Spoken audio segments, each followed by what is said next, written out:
How do I choose my angle and my perspective? That's a great question. I think because I don't do quick sketches, my quickest sketch is going to take me probably an hour, and at the moment I'm trying to do quick, energised sketches in London with Urban Sketch Course. Because I'm going to invest a lot of time in that sketch. I don't just rock up and do a front elevation of a house. I want to tell a story of that house within its setting.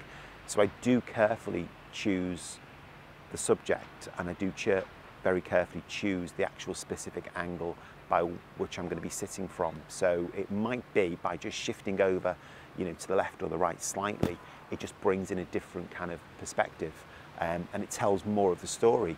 And it might just bring a tree into the picture, or it might bring a lamp into the picture, or the railings might come closer. And all those little things are really important because it makes the whole composition perhaps visually more interesting for you and more stimulating for you.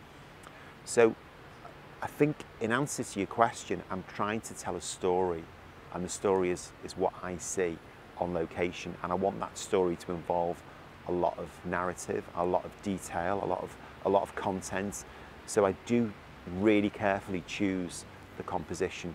But having said that, sometimes the composition chooses you, on a practical level, because you might rock up somewhere like, for example, Piccadilly Circus, and the best angle might be right in the middle of the streets where a bus is going to kill you within 2 minutes. So you've got to kind of compromise. So sometimes you have to shift yourself and be somewhere slightly more sensible, like the pavements, which isn't going to give you the best view of Eros or Piccadilly, but it's going to give you a safer kind of view. And also, if you're somewhere busy as well, you've got to be perhaps out of people's way. So sometimes you have to be pushed up against the wall. So, the 1,000,001 pedestrians going past, and the shoppers and the city workers can all kind of get by, and you're not in their way. So there's lots of kind of external factors that all also dictate the angle.